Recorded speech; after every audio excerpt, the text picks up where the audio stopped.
Hey everyone, I'm here to help you relax and drift off tonight. If you enjoy using these videos to fall asleep, don't forget to like this video and subscribe to the channel for more calming content. Share where you're watching from and what time it is for you. I'd love to know.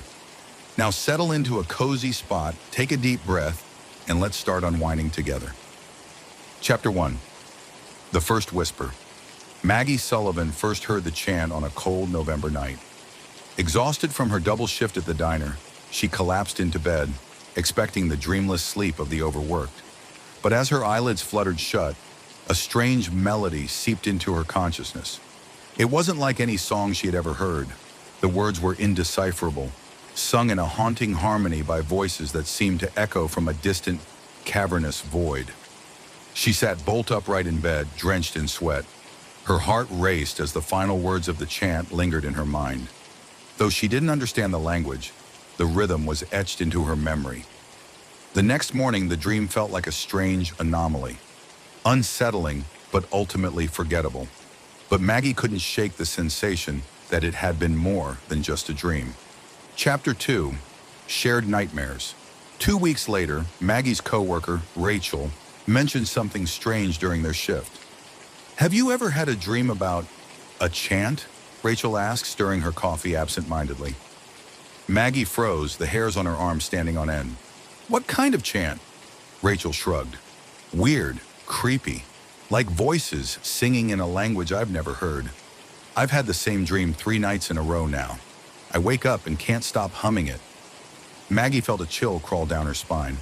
She hadn't told anyone about her own dream, but Rachel's description was eerily familiar. "Maybe it's just a coincidence," Maggie said, though her voice trembled. By the end of the week, 5 more people in town had mentioned the same dream.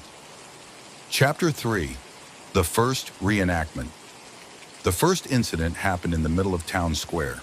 Maggie was on her lunch break, sitting on a bench when she noticed a small crowd gathering near the fountain. A man known locally as Mr. Harris stood motionless in the center of the square. His eyes were glazed over, and his lips moved silently, as though he were reciting something under his breath. Then, without warning, he began to sing. The melody was identical to the chant from Maggie's dream. The language was the same, guttural and otherworldly. As his voice grew louder, others in the crowd started humming along, their eyes similarly vacant. Maggie's heart pounded as she felt a strange compulsion to join in. Her lips parted, and the first note slipped out before she clamped her hands over her mouth and fled the scene. The incident ended as suddenly as it began. Mr. Harris collapsed, unconscious, and the others snapped out of their trances, confused and terrified. But Maggie knew the chant was spreading. Chapter 4. The Investigation. Desperate for answers, Maggie turned to the internet. Forums dedicated to the paranormal were filled with posts describing the same chant. One thread caught her eye: the chant of shadows, a global phenomenon? The original poster claimed the chant had been reported in small towns and cities across the globe. Those who dreamed of it inevitably found themselves drawn to reenact it, as if possessed. One post stood out: "The chant is a curse. It starts in your dreams, but if you give in to it, something takes over. They call it the shadow choir. No one knows where it came from, but once it starts, it doesn't stop." Maggie's stomach churned as she scrolled through the replies. Dozens of people reported friends or family members who had fallen victim to the chant. Most of them disappeared afterward, vanishing without a trace. Chapter 5. The Pull of the Chant. The dreams grew more intense. Maggie began hearing the chant even when she was awake, a faint, persistent hum at the edge of her perception. One night she woke to find herself standing in her living room, her hands outstretched as if conducting an invisible choir.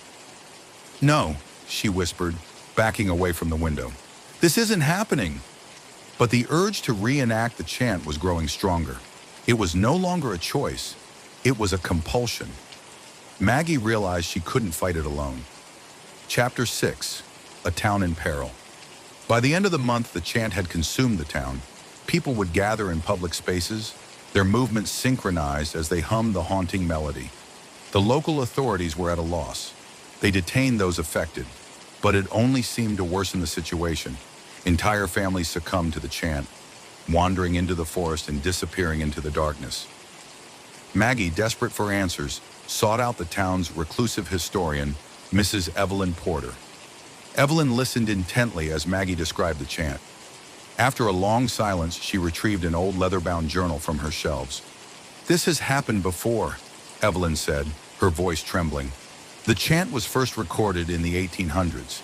It's said to be the call of an ancient entity, a being that feeds on the souls of those who sing its melody." "What do we do?" Maggie asked, panic rising. Evelyn shook her head. "Once the chant takes root, it doesn't stop until it claims everyone who hears it." Chapter 7. The Ritual of Silence. Evelyn revealed that there was one way to stop the chant, but it was dangerous. "There's a counter-ritual," she said, "the ritual of silence. It must be performed at the site where the chant is strongest, but it requires a sacrifice." "What kind of sacrifice?" Maggie asked, though she already knew. Evelyn's eyes were filled with sorrow. "The one who performs the ritual must silence themselves forever. Their voice is the price." Maggie felt the weight of the words settle over her. She had to make a choice, risk her life to end the chant or succumb to its pull and lose herself forever.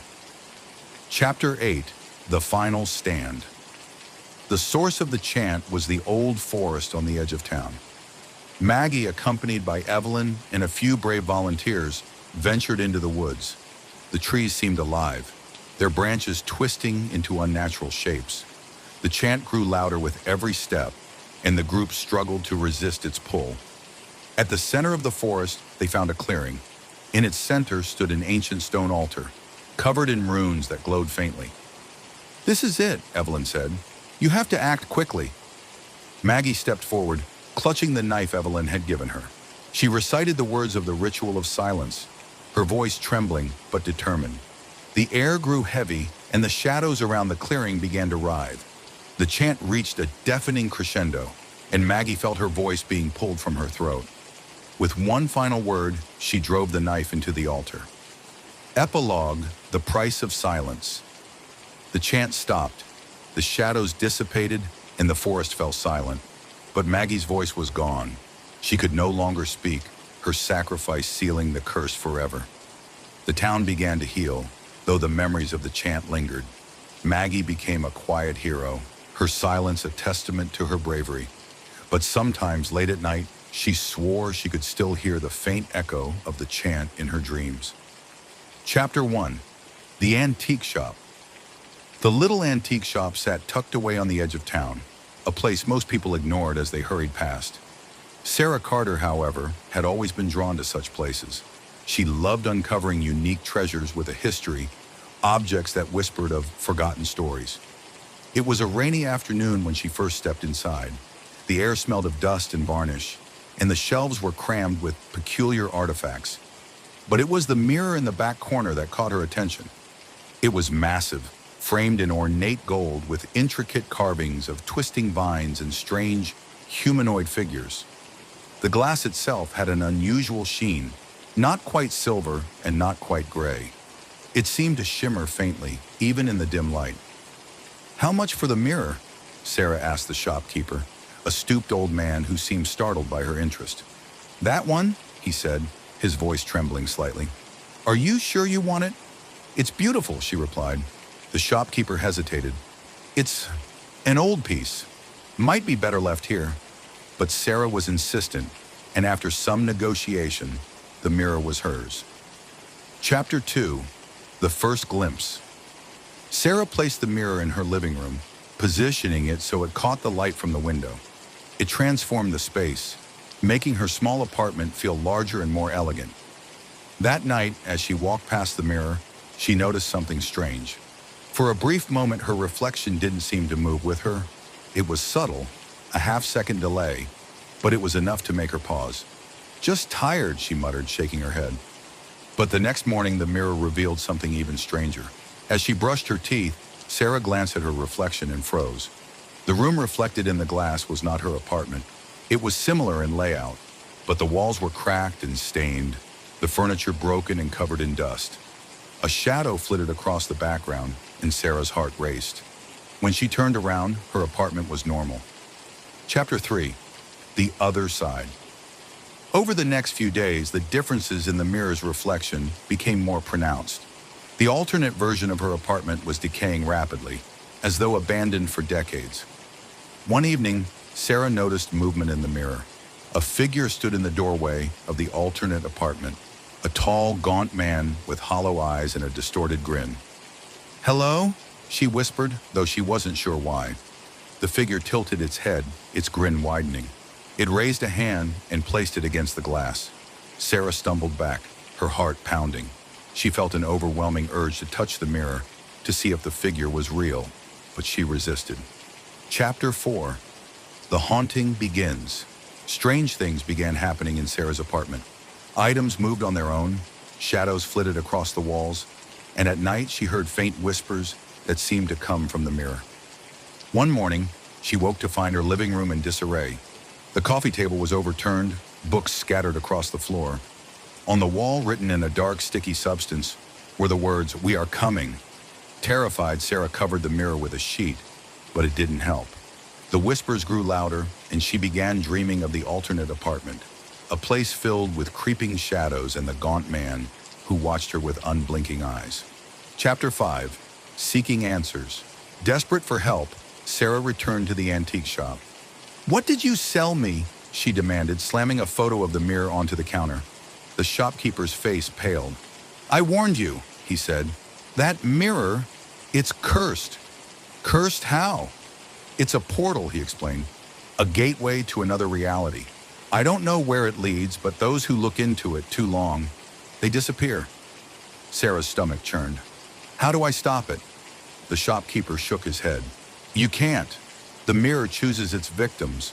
The more you resist, the stronger it becomes." Chapter 6. The Merging. When Sarah returned home, she found the sheet she had used to cover the mirror on the floor. The glass shimmered faintly, and as she approached, she saw that the alternate apartment was no longer empty. Figures crowded the space, shadowy, twisted forms that pressed against the glass, their hands clawing at the surface. The gaunt man stood at the forefront, his grin impossibly wide. The whispers became deafening, and Sarah realized they weren't coming from the mirror anymore. They were in her apartment. She turned around and screamed. The walls of her apartment were peeling, the furniture crumbling. Her world was transforming into the one she had seen in the mirror. Chapter 7.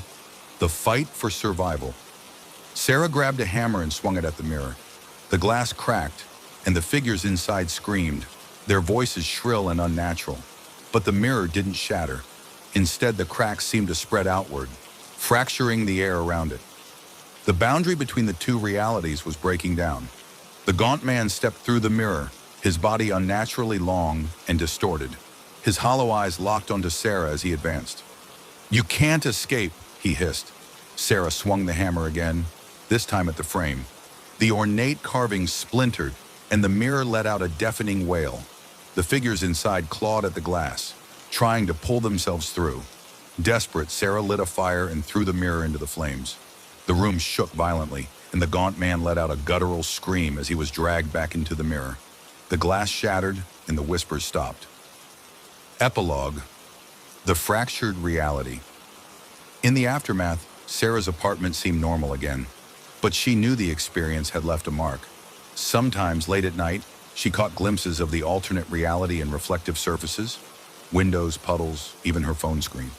The gaunt man's grin haunted her dreams, and she couldn't shake the feeling that the mirror's curse wasn't truly broken.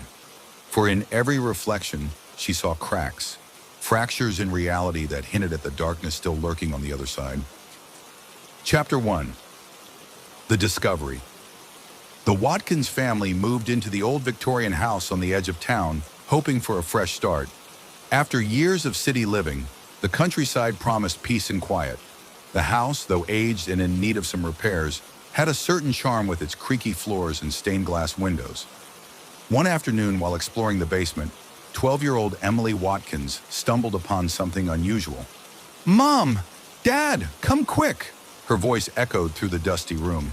Her parents hurried down the wooden steps to find Emily standing in the far corner of the basement, her flashlight illuminating a strange, ornate doorway embedded in the wall.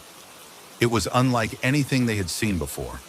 The doorframe was carved with intricate patterns of twisting vines and ghostly figures, and its surface seemed to shimmer faintly, as though it were alive. "What is this?" her father Tom asked, running his hand over the frame. "I don't know," Emily said. "It wasn't here before." Her mother Rachel frowned. "We've been in this basement a dozen times since we moved in. How could we have missed it?" They tried to open the door, but it wouldn't budge. No hinges, no knob, just an eerily smooth surface. "Maybe it's just a decorative feature," Tom suggested, though his voice betrayed his uncertainty, but Emily wasn't convinced. Chapter 2. The First Step. That night, Emily couldn't stop thinking about the door. While her parents slept, she crept down to the basement with her flashlight. As she approached the doorway, she noticed that the carving seemed to glow faintly in the dark. She reached out to touch it, and the surface was surprisingly warm. Suddenly, a faint click echoed through the room. The door, which had been so firmly shut earlier, began to creak open, revealing a swirling mist beyond. Against her better judgment, Emily stepped through. Chapter 3. The Ghostly World. On the other side of the doorway was a world bathed in an eerie, pale light. The air was cold, and a thick fog swirled around her feet. The ground beneath her was soft and damp, like moss, and faint whispers echoed all around. "Hello?" Emily called out, her voice trembling. The whispers grew louder, forming words she couldn't quite understand. Shapes began to materialize in the mist, shadowy figures that moved like they were underwater. One figure stepped closer, its features becoming clearer. It was a young boy, about Emily's age, with hollow eyes and a sorrowful expression. "Who are you?" Emily asked. The boy tilted his head. "You shouldn't be here," he said in a voice that sounded like it came from far away. "It's not safe." Before Emily could ask more, the boy faded into the mist, and the whispers turned into wails. Terrified, Emily turned back toward the doorway. But when she tried to step through, she found herself back in the same ghostly world. The doorway was no longer an exit. It was a trap. Chapter 4. The Haunting Begins. Emily eventually found her way back to the basement, though she couldn't remember how. When she told her parents what had happened, they dismissed it as a bad dream, but the doorway didn't stay dormant for long. Strange things began happening in the house. Objects moved on their own, lights flickered, and at night the family heard faint whispers coming from the basement.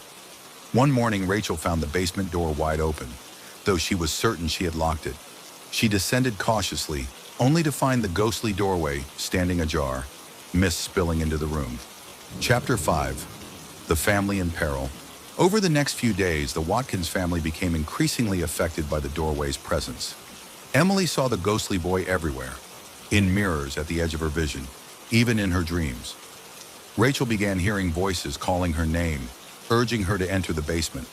Tom, initially skeptical, found himself drawn to the door late at night, unable to resist the pull of its mysterious energy. One evening, Emily found her father standing in front of the doorway, his hand outstretched as if to touch the swirling mist. "Dad, stop!" she cried, snapping him out of his trance. What was I doing?" he muttered, shaking his head. "It's the door," Emily said. "It's trying to take us." Chapter 6. The Ghostly World Revealed. Desperate for answers, Emily returned to the doorway, this time with her parents in tow. Together they stepped through and found themselves in the same ghostly world Emily had seen before. The whispers became words, and the shadowy figures revealed themselves as lost souls trapped between worlds. The young boy appeared again, his expression sorrowful. "You shouldn't have come back," he said. "Why are you here?" Rachel asked. "We're trapped," the boy replied. "This place is a prison. The doorway feeds on life. If you stay too long, it will take you too." Tom stepped forward. "How do we close it?" The boy hesitated. "There is a way, but it requires a sacrifice." Chapter 7. The Sacrifice. The boy explained that the doorway was a rift between the living world and the realm of the dead. It had been opened long ago by someone seeking to cheat death, but the ritual had gone wrong, trapping countless souls in the process. "To close it," the boy said, "someone must willingly take our place. Only then will the doorway seal itself." The family stood in silence, the weight of the decision pressing down on them. "I'll do it," Tom said finally. "No!" Rachel and Emily protested, but Tom was resolute. "This thing won't stop until it takes all of us," he said. "I won't let that happen." Chapter 8. The Final Goodbye. Tom stepped through the doorway one last time. The ghostly figures surrounded him, their whispers turning into a mournful song.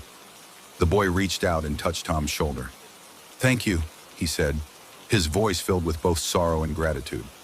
The doorway began to close, the mist swirling faster and faster until it was gone. Rachel and Emily stood in the now empty basement, tears streaming down their faces. The house was silent, the oppressive energy lifted. But the loss of Tom left a void that could never be filled. Epilogue. The mark of the doorway. Months later, Rachel and Emily moved out of the house, unable to bear the memories it held. But even in their new home, they couldn't escape the feeling that the doorway's influence lingered. Sometimes late at night, Emily swore she could hear faint whispers, like a distant echo of the ghostly world her father had entered. And in the shadows of her room, she occasionally saw the outline of a familiar figure, a young boy watching over her, as if to remind her that some doorways are never truly closed. Chapter 1. The Rumors. The abandoned amusement park on the outskirts of Ravenwood had been the subject of local legends for decades. Once a thriving carnival full of lights, laughter, and music, it had mysteriously closed down after a tragic fire swept through it 20 years ago. No one knew exactly what happened that night, but whispers of strange occurrences began to circulate. Locals claimed they could hear faint music drifting from the park after midnight, see flickering lights in the distance, or feel an eerie pull toward its rusted gates. Children dared each other to sneak in, but few had the courage to cross the threshold. Those who did returned shaken, muttering about shadows that moved on their own. When a group of 4 teens, Jess, Sam, Mia, and Tyler, heard the stories, they couldn't resist the lure of the mysterious park. Armed with flashlights and their phones to document the adventure, they decided to explore it on Halloween night. Chapter 2. Entering the park. The gate to the amusement park was rusted and chained, but Tyler brought along a pair of bolt cutters. With a sharp snap, the chain fell away, and the group pushed open the creaking gate. The air inside the park was heavy, almost suffocating, and the scent of burnt wood lingered despite the years that had passed. The carnival rides loomed like skeletal remains. The Ferris wheel stood frozen mid-rotation, its seats dangling precariously. The carousel's once bright colors were faded and chipped, the painted horses eerily still. "This place is creepy as hell," Mia said, clutching her flashlight. "That's what makes it awesome," Tyler replied with a grin. As they wandered deeper into the park, they began to notice something strange. The deeper they went, the less their flashlights seemed to penetrate the darkness. Shadows gathered in odd places, moving unnaturally as if alive. Sam stopped suddenly. "Do you hear that?" Faint music drifted through the air, the haunting tune of a calliope. It seemed to come from nowhere and everywhere at once. "That's not creepy at all," Jess muttered, but her voice shook. Chapter 3. The Hall of Mirrors. Drawn by the music, the group followed it to one of the park's attractions, the Hall of Mirrors. The once grand entrance was now cracked and overgrown with vines, but the music was louder here, beckoning them inside. "I don't think this is a good idea," Mia said, hesitating at the threshold. "Come on," Tyler said. "It's just mirrors. What's the worst that could happen?" Reluctantly, the others followed him in. The interior was dark, the mirrors cracked and tarnished. Their reflections were distorted, stretched and twisted in unnatural ways. "This place is messed up," Sam said, his voice echoing eerily. Suddenly, the door slammed shut behind them, plunging the room into darkness. The music stopped, replaced by a low, ominous hum. "Okay, not funny," Mia shouted, spinning around. But no one had touched the door. The mirrors began to glow faintly, and in their reflections, the group saw something that made their blood run cold. Shadowy figures watching them from the corners of the room. "They're in here with us," Jess whispered, her voice trembling. Chapter 4. The Realm of Shadows.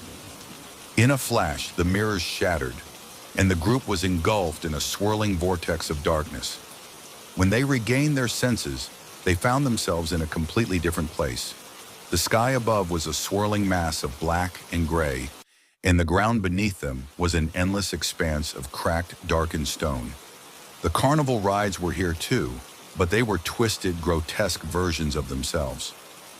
The carousel horses moved on their own, their eyes glowing red, and the Ferris wheel turned slowly, its seats occupied by shadowy figures. "What the hell is this place?" Sam asked, his voice shaking. "We need to get out of here," Mia said, gripping Jess's arm. The group tried to retrace their steps, but the landscape seemed to shift around them, as if alive. The shadows began to move closer, whispering in an indecipherable language.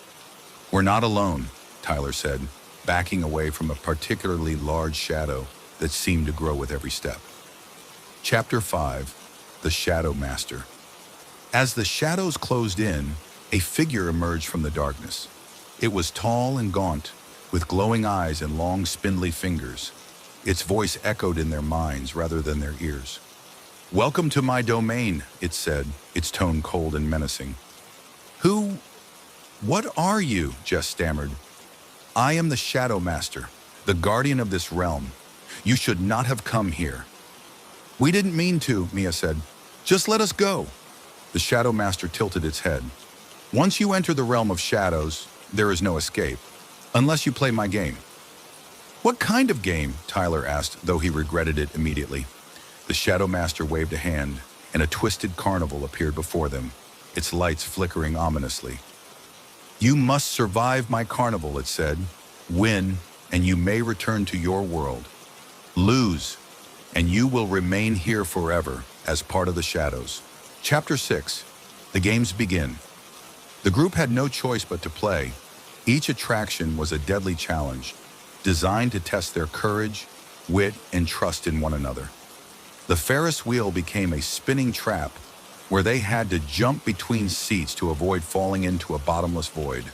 The carousel turned into a maze of moving horses that attacked anyone who came too close.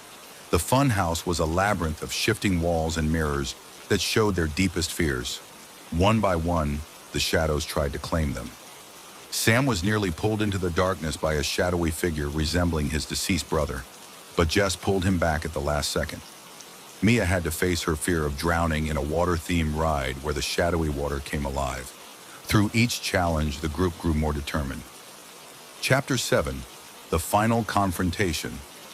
After surviving the twisted attractions, the group found themselves back at the Hall of Mirrors. The Shadow Master awaited them, his form even larger and more menacing than before. "You've done well," he said, "but there is one final test." The group was presented with a choice: sacrifice one of their own to guarantee the other's escape, or risk trying to defeat the Shadow Master together. "We're not leaving anyone behind," Jess said firmly. The group joined hands and confronted the Shadow Master, using the lessons they'd learned in the challenges to outwit him. In the end, they shattered his form with a combination of courage and unity, banishing him to the void. Chapter 8: The Return. The group awoke on the cold ground of the real amusement park, the door to the Hall of Mirrors sealed shut. "It's over," Mia said, tears streaming down her face. "Is it?" Sam asked, staring at the now silent park.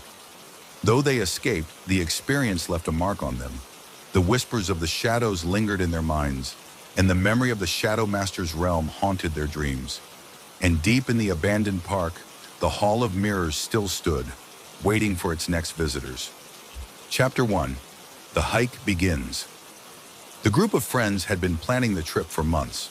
Mark, the group leader, had mapped out the route, eager to explore an uncharted section of Black Hollow Forest, a sprawling wilderness known for its dense trees and rugged terrain.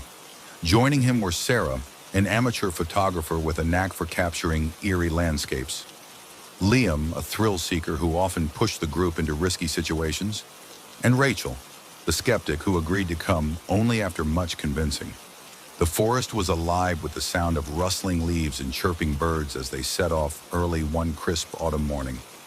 Sunlight filtered through the canopy, painting the forest floor in dappled patterns of gold and green. "This place is beautiful," Sarah said, snapping a photo of a particularly gnarled tree. "Just wait until we reach the ridge," Mark replied. "The view is supposed to be incredible." But as they ventured deeper, the forest began to change. The air grew cooler, and the cheerful sounds of nature faded, replaced by an unsettling silence. The trees became twisted and dark, their branches clawing at the sky like skeletal fingers. "Are we still on the trail?" Rachel asked, her voice tinged with unease. Mark checked his GPS and frowned. "We should be, but this doesn't look right." Unbeknownst to them, they had strayed far from the marked path and stumbled onto forbidden ground. Chapter 2. The Stone Archway. After hours of wandering, they came across something unexpected. A massive stone archway standing in a clearing. It was ancient and weathered, covered in strange symbols that none of them could decipher. "Whoa," Liam said, stepping closer. "What do you think it is?" "Maybe an old ruin?" Sarah guessed, taking pictures of the intricate carvings. Rachel crossed her arms. "This is weird. Why would something like this be in the middle of nowhere?" Mark examined the archway carefully. "It's not on any of the maps I've seen. But look, there's a path leading through it." Indeed, beyond the archway, a faint trail wound its way deeper into the forest. But unlike the rest of their surroundings, this path seemed unnatural. The ground was bare, devoid of leaves or debris, and the air beyond the arch seemed hazy, as if shimmering with heat. "We're not going through that," Rachel said firmly. "Come on," Liam said with a grin. "What's the worst that could happen? It's probably just some forgotten piece of history." Against her better judgment, Rachel followed the others as they stepped through the archway. Chapter 3. The Cursed Land. The moment they crossed the threshold, the world changed. The forest around them was no longer familiar, but alien and wrong. The trees were darker, their trunks twisted into grotesque shapes. The sky above was a sickly gray, devoid of sun or stars, and the air carried a faint metallic scent. "Where are we?" Sarah whispered, clutching her camera like a talisman. Mark checked his GPS again, but the screen was blank. His phone had no signal, and the compass on his watch spun erratically. "I don't know," he admitted. Liam tried to lighten the mood. "It's just fog or something. We'll find our way back." But as they pressed on, it became clear that this was no ordinary place. The shadows seemed to move on their own, stretching toward them like living things. Strange whispers echoed through the air, though there was no one else in sight. Sarah stopped abruptly and pointed. "Look at that!" Ahead of them was a dilapidated cabin, its roof caved in and its walls covered in claw marks. "Let's check it out," Liam said, already moving toward it. "Are you serious?" Rachel snapped. "This place is giving me the creeps. We should turn back." But there was no turning back. The path they had taken to the archway was gone, replaced by an endless stretch of gnarled trees. Chapter 4. The Cabin's Secret. Inside the cabin, the air was thick with the smell of decay. The group found a dusty journal on a rickety table, its pages filled with frantic scrawls. "It's in another language," Sarah said, flipping through the pages. "I can't read it." Mark found a sketch on one of the pages, the same stone archway they had passed through. Below it was a crude drawing of shadowy figures surrounding a person, their elongated hands reaching out. "I don't like this," Rachel said, stepping away. Suddenly, the cabin's door slammed shut, and the temperature plummeted. A low growl rumbled from the shadows, and a pair of glowing eyes appeared in the darkness. "Run!" Mark shouted, pulling the door open. They bolted out of the cabin, the growling creature chasing after them. It was a tall, shadowy figure with no discernible features, only a pair of glowing eyes and long clawed hands. Chapter 5. The Pursuit. The group sprinted through the cursed forest, the shadowy figure close behind. Every time they thought they had lost it, the creature appeared again, always closer. "It's like it knows where we're going," Sarah cried. Mark led them toward a rocky outcrop, hoping to find some kind of vantage point or escape route. When they reached the top, they discovered something horrifying. The forest stretched endlessly in all directions, with no sign of the archway or the world they had come from. "We're trapped," Rachel said, her voice breaking. "Not yet," Mark said, scanning the horizon. "Look." In the distance was a faint glow, like a fire burning in the darkness. It seemed to beckon them, promising either salvation or doom. Chapter 6. The Ritual Circle. The glow led them to a large clearing where they found a circle of ancient stones. At the center was a pedestal, atop which rested a glowing orb. Strange symbols were etched into the ground around it, identical to those on the archway. "This has to mean something," Mark said, approaching the pedestal. "Careful," Rachel warned. "We don't know what that thing does." As Mark touched the orb, the ground began to shake, and the whispers grew louder, forming a dissonant chorus. The shadowy figure reappeared, along with others of its kind, emerging from the forest. "They're surrounding us!" Sarah screamed. Mark looked at the symbols and realized they formed a sequence. "It's a puzzle," he said. "I think we need to activate these stones to get out of here." Chapter 7. The Final Stand. While Mark and Rachel worked to decipher the symbols, Liam and Sarah fought off the advancing shadows. Armed with only sticks and rocks, they desperately tried to keep the creatures at bay. "Hurry up!" Liam shouted as one of the creatures slashed at his arm. "We're almost there," Mark replied, pressing the final stone. The pedestal began to glow brighter, and the shadows recoiled, hissing. A portal appeared in the center of the circle, its swirling light the same as the archway they had entered. "Go!" Mark shouted. The group dove through the portal just as the shadows closed in. Chapter 8. The Return. They landed in a heap back in the forest. The stone archway behind them now crumbled and lifeless. The air was warm, and the sun was beginning to rise. "We made it," Sarah said, tears streaming down her face. But the victory was bittersweet. Liam's arm was badly injured, and they all bore scratches and bruises from their ordeal. The cursed land had left its mark on them, and none of them would ever forget the horrors they had faced. As they limped back to civilization, Rachel glanced over her shoulder. For a brief moment, she thought she saw a pair of glowing eyes watching them from the shadows. "Let's never speak of this again," she said, and the others silently agreed. But deep in the forest, the remnants of the archway still stood, waiting for the next group of unwitting explorers to stumble upon it. Chapter 1. The Obsession. Dr. Evelyn Clark had always been captivated by the mysteries of the universe. As a theoretical physicist, she dedicated her career to exploring the possibility of alternate dimensions, believing that hidden realms lay just beyond human perception. Her colleagues dismissed her theories as fantastical, but Evelyn was undeterred. Working late into the night in her private lab, Evelyn had constructed a device she called the Dimensional Rift Generator, DRG. It was a massive machine of humming coils, glowing lights, and intricate circuits designed to pierce the fabric of reality. "This is it," Evelyn muttered, staring at the equations scrawled across her chalkboard. "If my calculations are correct, tonight I'll prove them all wrong." Her assistant, a graduate student named Daniel, hesitated. "Are you sure this is safe? We're tampering with forces we don't fully understand." Evelyn waved him off. "Every great discovery involves risk. Think of what we could learn. Entire worlds, new forms of energy, answers to the universe's greatest questions." With that, she activated the machine. The DRG roared to life, and a shimmering circular portal began to form in the center of the lab. Its surface pulsed with an eerie blue light, swirling like liquid glass. For a moment, Evelyn felt exhilaration, until the lights in the lab flickered, and the portal's glow deepened into a menacing shade of crimson. Chapter 2. The First Encounter. The room filled with an unnatural chill, and the air grew heavy, as though the very atmosphere was resisting their presence. Evelyn and Daniel exchanged nervous glances. Suddenly, shadows began to coalesce around the portal's edges, forming vague humanoid shapes.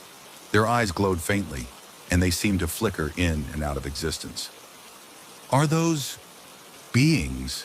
Daniel whispered, his voice trembling. Evelyn stepped closer, her curiosity overcoming her fear. "They might be entities from the other dimension. This is incredible." One of the figures moved forward, its form becoming more distinct. It had no face, just a smooth, dark surface where features should have been. Its presence radiated anger, and its movements were jerky, as though it were struggling to maintain its shape. The creature raised an elongated hand, and the lab's glass windows shattered simultaneously. Evelyn staggered back, realizing too late that they had unleashed something far more dangerous than she had anticipated. Chapter 3. The Spread and the Chaos. Daniel frantically tried to shut down the DRG, but the machine sparked and emitted a high-pitched whine. "It's not responding," he shouted. The portal widened and more entities emerged, their numbers growing with each passing second. They moved with an eerie purpose, their forms flickering like static. The temperature in the lab plummeted, and an oppressive sense of dread filled the room. One of the spirits reached out toward Evelyn, its touch freezing the air around it. She stumbled back, shouting, "We have to contain this." But it was too late. The spirits surged out of the lab, passing through walls and doors as though they were made of mist. Evelyn and Daniel could only watch in horror as the entities spread into the nearby city. Chapter 4. The Haunting Begins. Reports of strange occurrences flooded in within hours. People described shadowy figures stalking them, whispers in empty rooms, and objects moving on their own. Those who encountered the spirits directly were left with frostbite-like burns or descended into madness, babbling about vengeful voices. Evelyn tried to warn the authorities, but her pleas were dismissed as the ravings of a lunatic. Determined to fix her mistake, she dove into her research, poring over ancient texts and obscure scientific papers in search of a way to reverse the portal. Daniel, meanwhile, began documenting the spirits' behavior. He discovered that they seemed drawn to places of emotional resonance, hospitals, cemeteries, and old abandoned buildings. "They're feeding on fear and despair," he concluded grimly. Chapter 5. The Origin of the Spirits. Evelyn's research uncovered a chilling revelation. The dimension she had accessed wasn't merely an alternate reality. It was a liminal space, a purgatory where tormented souls lingered, trapped between life and death. "These aren't just beings," she said, her voice shaking. "They're spirits, vengeful spirits." She found a reference to an ancient ritual that could potentially sever the connection between worlds, but it required specific materials: obsidian shards, purified silver, and a source of intense energy. Most troubling of all, the ritual had to be performed at the portal itself, now swarming with spirits. Chapter 6. The battle for the lab. Evelyn and Daniel gathered the materials and returned to the lab, which had become the epicenter of the chaos. The once sterile room was now unrecognizable, filled with swirling shadows and freezing winds. The portal pulsated wildly, as if alive, and the spirits guarding it seemed more solid, their forms now resembling grotesque, otherworldly monsters. "We'll never make it," Daniel said, clutching the obsidian shards. "We have to," Evelyn insisted. "We created this mess, and it's up to us to fix it."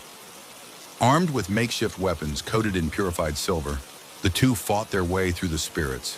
The creatures shrieked and recoiled when struck, but their numbers were overwhelming. Reaching the portal, Evelyn set up the ritual while Daniel held off the spirits. The ancient incantation filled the air, mingling with the unearthly howls of the entities. Chapter 7. The Sacrifice. As the ritual neared completion, the portal began to shrink, its crimson light dimming, but the spirits grew more desperate, attacking with renewed ferocity. One of them lashed out at Daniel, dragging him toward the portal. "Evelyn!" he screamed. She hesitated for only a moment before making the hardest decision of her life. Grabbing the last piece of obsidian, she hurled it into the portal's center, completing the ritual. The portal collapsed in on itself with a deafening roar, sucking the spirits and Daniel into the void. Evelyn was thrown backward, landing hard on the lab floor as silence fell. Chapter 8. Aftermath. When Evelyn regained consciousness, the lab was eerily quiet. The portal was gone, and the spirits had vanished. But so had Daniel. In the weeks that followed, the city began to recover, though the scars of the haunting remained. People whispered about the night of shadows, but no one knew the full truth, except Evelyn. Haunted by guilt and loss, she dismantled the DRG and vowed never to attempt such experiments again. But sometimes, late at night, she would hear faint whispers and feel a chill in the air, as though the spirits were still watching, waiting for another chance to break through. And deep in the ruins of her lab, a faint red glow began to pulse once more. Chapter 1. The Legend of Black Hollow Forest. Deep in the heart of Black Hollow Forest stood a gnarled ancient tree that locals called the Soul Tree. Its massive roots snaked across the forest floor like the tentacles of some sleeping beast, and its branches clawed at the sky. It was said to be cursed, a place where people entered but never returned. The stories varied. Some said the tree marked the burial site of a witch executed centuries ago. Others claimed it grew from the spot where a massacre had occurred, its roots feeding on the blood-soaked soil. All agreed on one thing: anyone who touched the tree would lose their soul, vanishing without a trace. For years, people avoided that part of the forest. Trails were rerouted and children were warned never to stray too far. But as time passed, the legend faded into local folklore, remembered only by the elderly and those who loved ghost stories. It was during this lull that 5 friends decided to test their courage. Chapter 2. The Dare. The group, Emma, Noah, Lucy, Ben, and Harper, were college students spending their summer break in the small town near Black Hollow Forest. They had heard the story of the Soul Tree at a campfire, recounted by an old man who swore it was true. "Do you actually believe that nonsense?" Ben scoffed, tossing a stick into the fire. "It's just a tree," Noah added, shrugging. "People probably made it up to scare kids." Emma, ever the skeptic, smirked. "Well, why don't we go see it? If it's so dangerous, we can prove it's all just a silly story." Harper hesitated. She was the quietest of the group, often keeping her thoughts to herself. "I don't know. My grandmother used to tell me about it. She said the tree's evil." "Exactly," Lucy chimed in. "That's what makes it perfect for a little adventure. Come on, Harper, it'll be fun." Reluctantly, Harper agreed, and the plan was set. Chapter 3. Into the Woods. The next morning, the group packed supplies and ventured into Black Hollow Forest. The hike started as an adventure, with laughter and casual conversation filling the air. But as they delved deeper, the forest grew darker, the trees denser. The air turned cold, and the usual sounds of birds and rustling leaves faded into an unsettling silence. "Anyone else getting creeped out?" Lucy asked, her voice barely above a whisper. "It's just your imagination," Ben said, though even he seemed uneasy. After hours of searching, they found it. The Soul Tree. It was unlike any tree they had ever seen. Its bark was blackened and cracked, oozing a thick, sap-like substance that shimmered unnaturally. The branches twisted together in impossible shapes, forming what looked like a grotesque face near the top. The ground around it was barren, no grass or plants daring to grow near its roots. For a moment, none of them spoke. "This is it," Noah said, his voice shaking despite his attempt at bravado. Chapter 4. The First Touch. Ben, ever the daring one, broke the silence. "All right, here's the deal. I'll touch it first, prove nothing happens, and you all owe me lunch for the rest of the week." "Don't," Harper said quickly, her face pale. "Please, Ben, let's just go back." He laughed. "Come on, Harper, it's just a tree." Before anyone could stop him, Ben reached out and placed his hand on the bark. At first, nothing happened. He grinned and turned to the group. "See? Totally fine." His words cut off abruptly as his body stiffened. His eyes widened in terror, and he gasped as if struggling for air. Then, without a sound, he crumpled to the ground. "Ben!" Emma screamed, rushing to his side. But he was gone. His eyes were open, staring blankly at the sky, and his face was frozen in an expression of pure fear. Chapter 5. The Tree's Hunger. The group panicked. "What just happened?" Lucy cried, backing away from the tree. "It's the tree," Harper whispered, tears streaming down her face. "It took him. I told you this place is evil." Emma shook Ben's lifeless body, her own hands trembling. "No, he can't be dead." Noah grabbed her arm, pulling her back. "We have to go.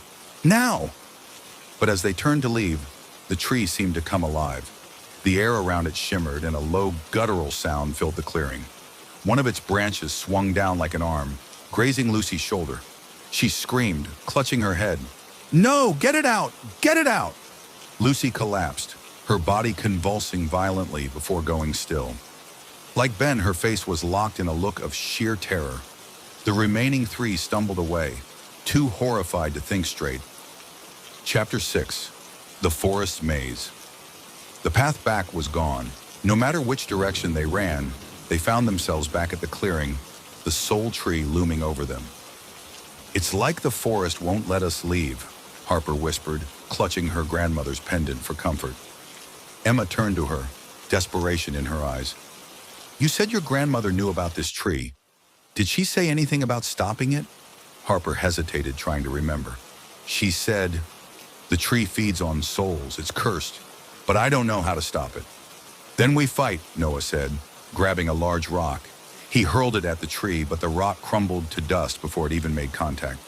"Great plan," Emma muttered. Chapter 7. The Final Stand. As night fell, the tree grew more menacing.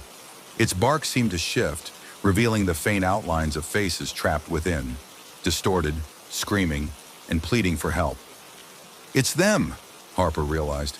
"Ben and Lucy. They're in there." Noah grabbed her shoulders. "Then we burn it. Fire kills trees, right?" They gathered what they could, creating a makeshift torch from a branch and a piece of cloth. Emma lit it with a lighter, her hands shaking. The flames licked the bark, and for a moment, the tree recoiled. But then it retaliated, whipping its branches toward them. The torch flew from Emma's hand, landing harmlessly in the dirt. The tree's roots surged forward, wrapping around Noah's legs. He screamed as they pulled him toward the trunk. "Run!" he shouted. Emma and Harper hesitated, but they knew there was no saving him. They fled into the forest, Harper clutching her grandmother's pendant tightly. Chapter 8. The Escape. After what felt like hours, they stumbled out of the forest and into the open.